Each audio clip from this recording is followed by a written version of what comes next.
Hello, Narnach here. Welcome back to Path of Exile. We're playing in the Abyss League as a hardcore Volatile Dead and Inquisitor, and we find ourselves in Act 10, last leg of the journey, on our way towards maps. In between episodes, I went back to Act 9 and did the trial in the tunnels. Nothing truly spectacular there. Oh, I did find a Belly of the Beast armour. Grants 35% increased life. It's pretty neat. I just tried it on and my life jumped to over 4100 life. Thing is though, currently using a 5 link with 6 sockets and the belly only dropped with 2, so it will be more currency than I even have to try and upgrade that one into a 5, let alone a 6 link. Though I must say it is a tempting one.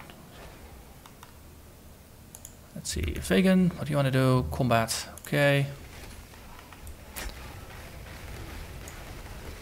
There we go. He's level 5 now, marvelous. And I think I'll just fire you from the hideout. And put Tora in place, because I think Tora is incredibly low level. I think I only have like the first tier of enchantments for my belts, and well, these Stygian visages, they do well, they're useful if you can upgrade them a little bit. So for this episode, plan is to hello there, 6 sockets. Is to do all of the side quests here in Act 10. So now we're gonna go back to the square, go back to the ossuary, back to the reliquary. We'll visit all the places where we had a good time. And I'll probably end up back in the Chamber of Innocence to pick up the staff.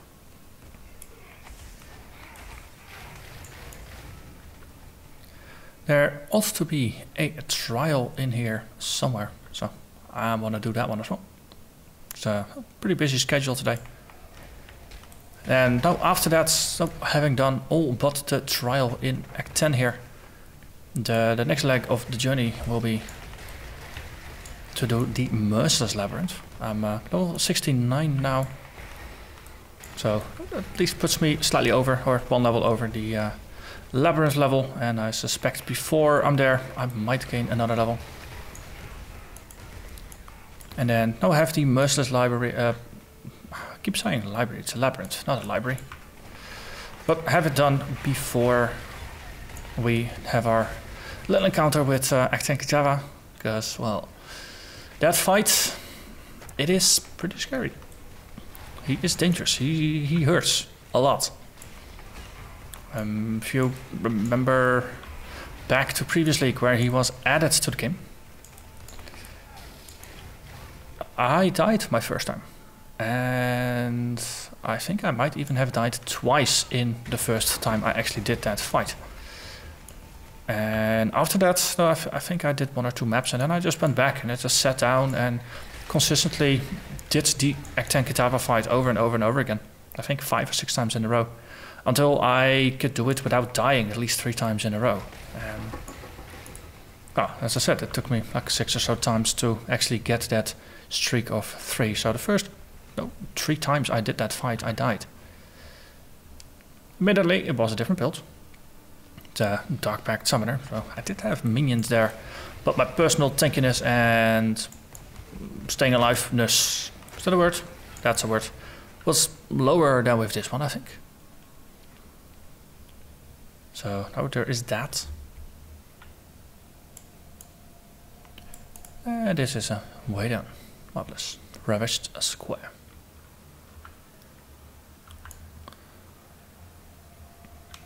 So if things are roughly the same as before, then there ought to be a waypoint somewhere near the top. Do those guys have guns? Looks like those guys have guns.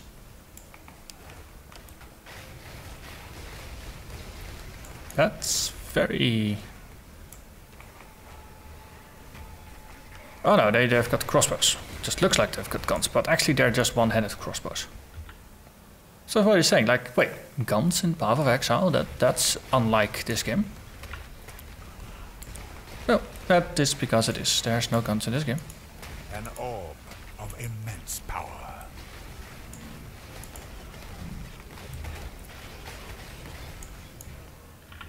Okay, it's all blocked. Of course it is.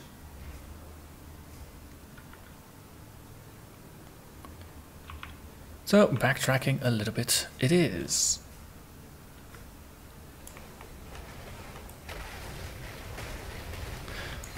Wait.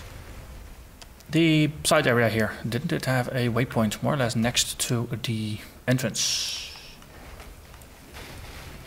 That means instead of pushing forward for the waypoint in the area, it might be better to actually just push forward to the adjacent area and use that waypoint. Let's see, this one has no corpse interactions.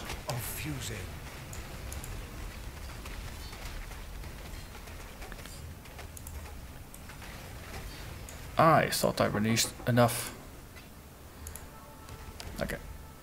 Narnach, it sounds like a shield of sorts, but it's actually a club.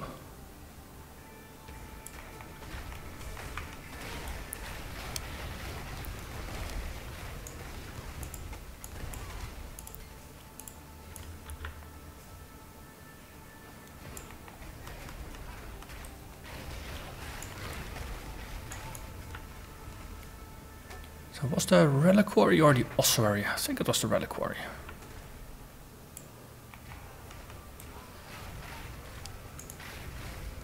Okay, those won't be following me anymore. Good.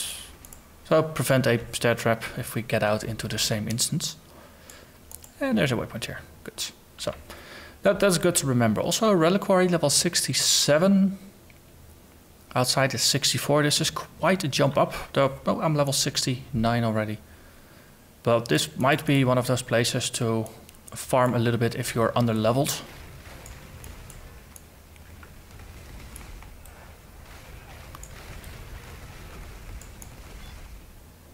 Because now this is gonna get you pretty good XP gains. Also, it's gonna be more dangerous than other areas, of course, so do keep that in mind. Let's see, anything in the box? 2 rares and ignites me.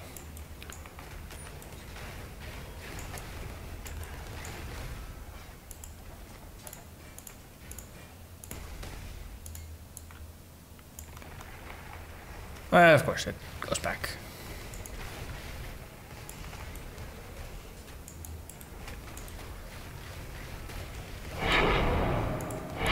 Okay, 6 socketed items keep dropping. That is nice. Unfortunately, my inventory is full. Wait, corpses. Anyone? Yes. That with the corpses not being entirely smooth is... I wouldn't be surprised if that is going to be one of those things that will eventually kill me if I pop down the corpses and simply can't use them. That's the one thing that worries me. Another 6 sockets. I approve. Oh, having that Decoy Totem out is just gonna be more important than anything. So let's empty some pockets. Act 10 town. It's my least favorite layout because there's just so much walking.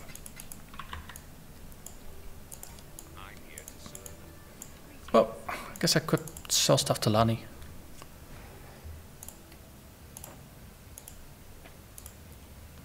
Because in all fairness, now most items will end up just getting sold to vendors for Orbs of Alchemy. Because, nope, got Elrion to a high enough level that after every daily quest oh yeah, of course. After the daily quests, I can buy a stack of lovely little Jeweler's orbs. I might as well see if this is gonna work, but I do prefer to stash some things. So 6 sockets, another good type. Hey, Saints Hauberk. Unfortunately we have rubbish mods. These tower shields are actually pretty interesting. Now we've got life property, they got a bunch of armor, decent chance to block. This one has a nice amount of life as well. There's no resist. Oh, actually there's 41 to fire resistance. No, the whole thing of energy shield is just a nice little bonus. If you can trade something like 100 armor for 400 armor, that might not be a bad trade-off, really. Most other things though. We'll see.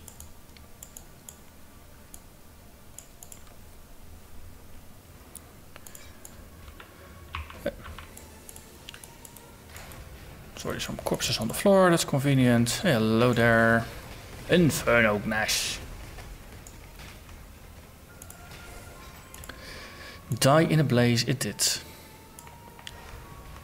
And thanks to the magic of Volatile Dead scattering all over the place, a lot of places are simply greeting me with Consecrated Ground on the floor, which is lovely.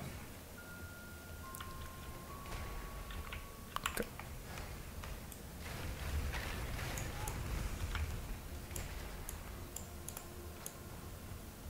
So for now I'm just gonna stick to the outside wall.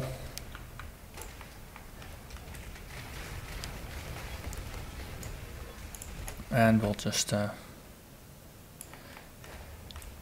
see where we end up.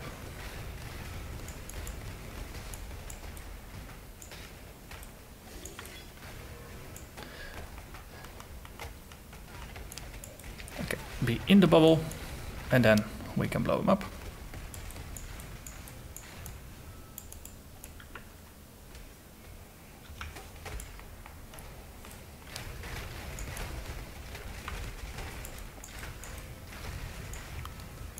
So area like this, gain pretty good XP. Means that after this most areas will simply not do that. Since we're gonna go back to 64 in the outside area.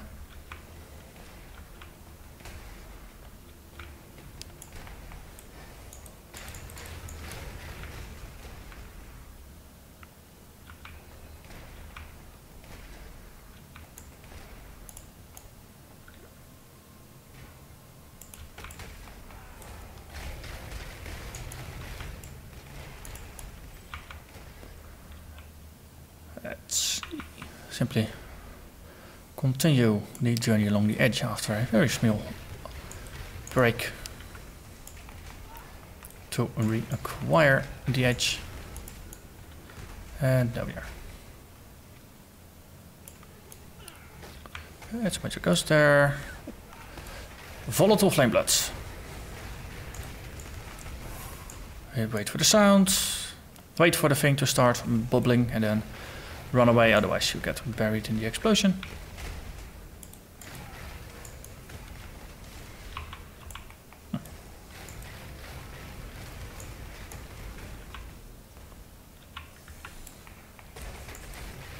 Chaos Orb.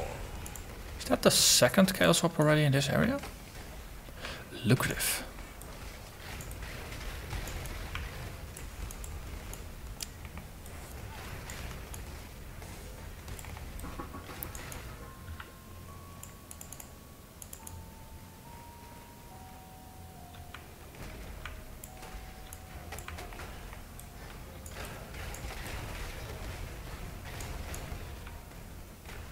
Oh, and I spotted the exclamation point.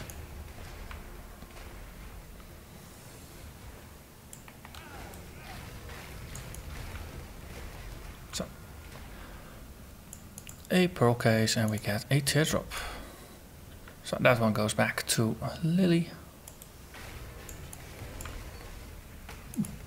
Sapphire flask. I'm not quite sure if I have one of those already. Well, the quest thing would have popped up on the side if this area contained one of the trials, so That's nice and easy. And we get a skill point from Lily. Marvelous. So we're here already, so next up it goes there.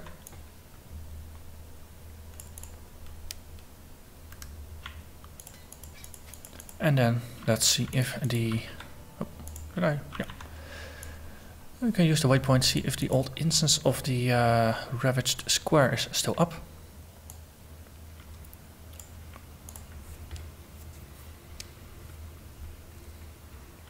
It is not. Kind of funny, because most of the areas they stay up for a longer time if they have multiple connections, but I guess this one simply does not have it. Also, let's keep heading up. Yeah, because now we need to get to the other side of the square.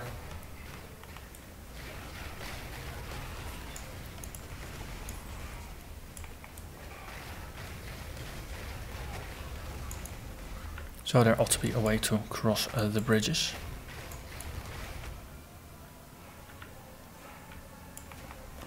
Oh, Shroudwalker. And gone you are.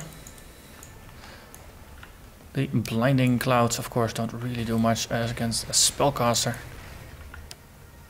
But they don't know. And really, once you got that thing active, then you can't really do much anymore anyway. Shroudwalker is Shroudwalker. Or if you get the Nemesis mod eater thing prophecy. It's a prophecy that triggers every once in a while. Or if of course you get that that belt that does the same thing. Then Shroudwalker is the thing that makes you randomly teleport around in a really odd and confusing manner.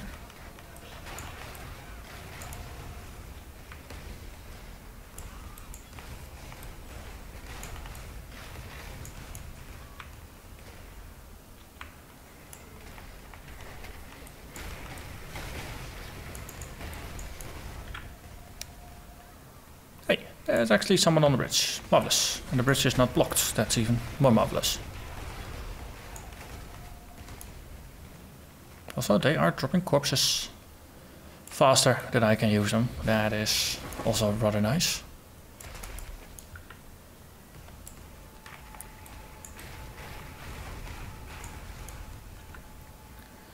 So for now, we'll just try to stick to the top side of the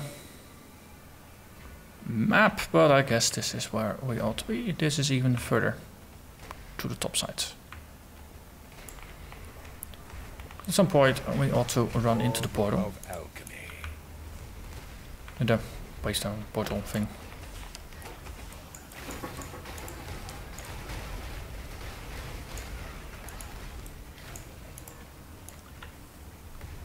And there we are.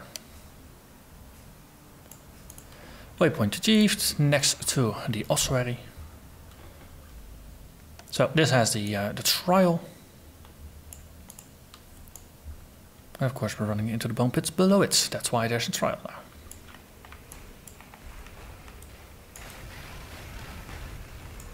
And I believe solving this quest is going to be the last of the optional side quests that need to be solved to get achievement points.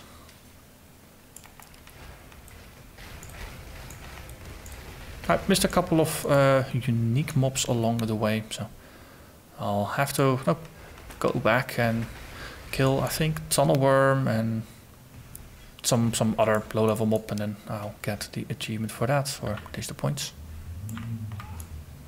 But it's the kind of stuff that I'll get around to it at some point. For now, though, I'd just rather progress a little. A massive shrine.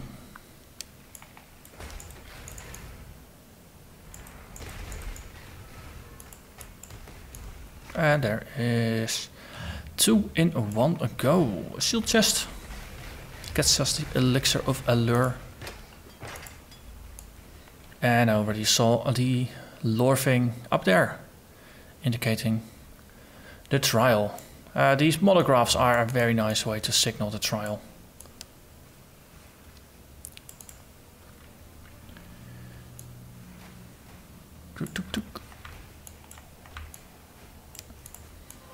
So that's one lever, it's not timed, so there's that.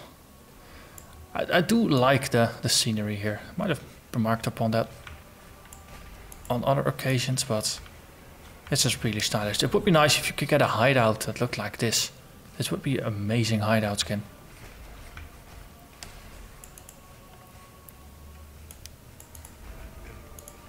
Okay, and that opens up the way to the Merciless Lab. So now we only have actually two more things to do. First of all, I have to give the elixir to the ghost, to old Whalenbrough, and get some respect points and complete the challenger. And then it is time to find a Staff of Purity.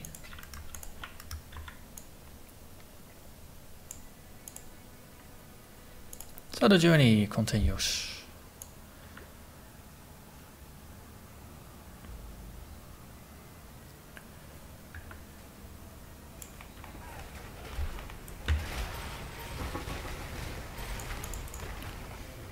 I realize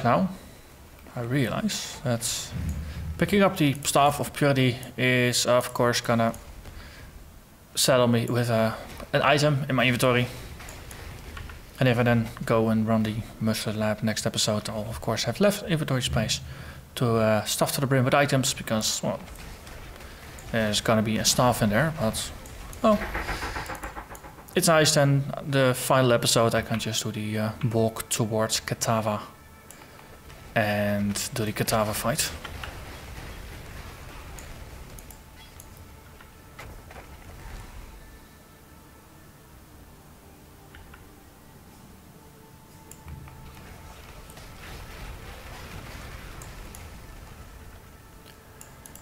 And we're gonna go back to the Torched Gorge.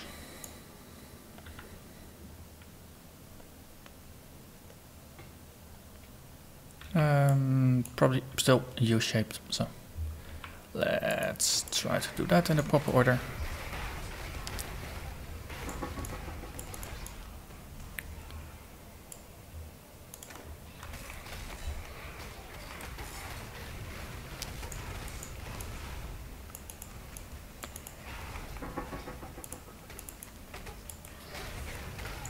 So whereas these mobs are, they can be relatively dangerous. Still, at this point it feels like power level is high enough that it matters a lot less than it did for other characters.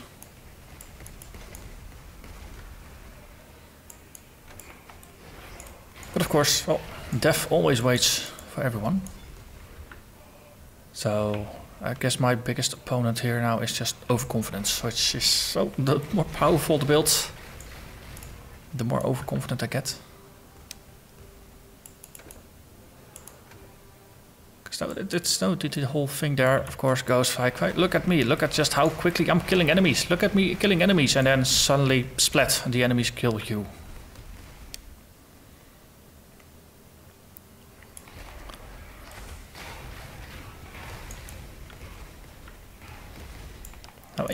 Changing the mental narrative. Oh, as you are just killing enemies, no one-shotting everything, one-shotting them sometimes even like half a screen or a screen away. It's difficult to change your mental narrative to like, oh yeah, this is dangerous, I should be careful, when everything that you're seeing is totally different. It's basically providing evidence for the contrary.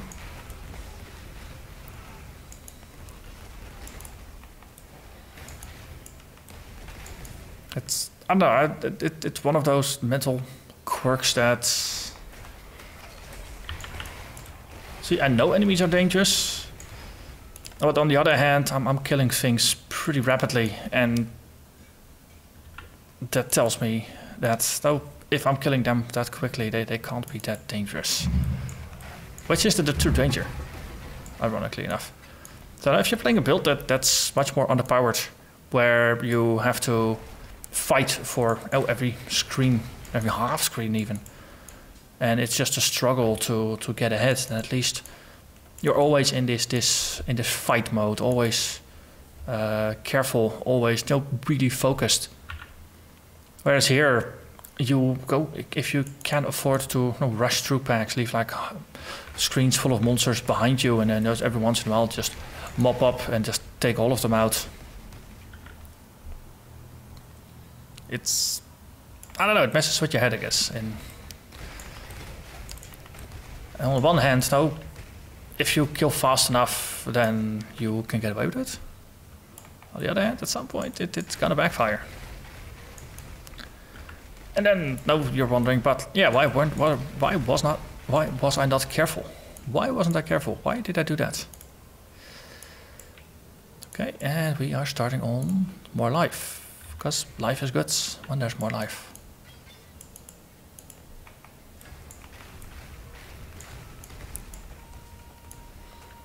Now, having good defenses set up so that enemies have a very difficult time killing you helps a lot.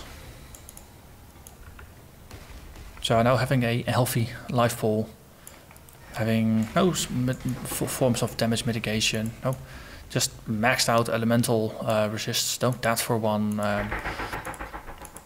Well, some armor, the Arctic armor, things like that, no, for dealing with physical damage. Stacking all sorts of damage mitigation helps so that when they get close to you, then they're just taking less damage. Someone has an animated guardian. And there's a woven stone in the back, okay.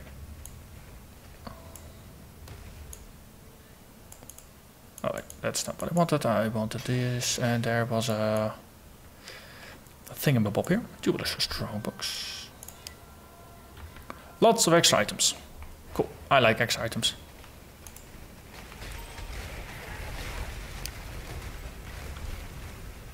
But if you can stand in the middle of a strongbox and then just blow all of the enemies up without really seeing what's in there, narrative gets warped a little bit.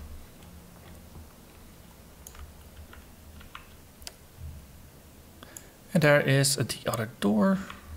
So we're seeing it quite a bit in advance.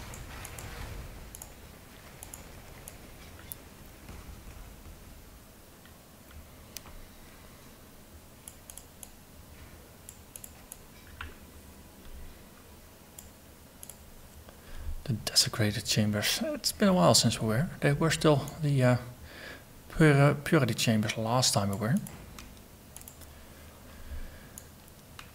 Wait. Do they still have the back door back into the room? No, they don't.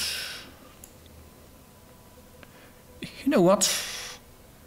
I actually just solved the little conundrum for the Staff of Purity. Just gonna end it here. There's a waypoint here. So that's a very good convenient point to pick it up. After Merciless Lab. Level 70, so that's 2 levels over. So there's that. So next episode, Merciless Lab. Episode after that, it's Kill Kitava or Die Trying. But either way, I'm gonna thank you very much for watching. And I hope to see you again next time. Bye bye.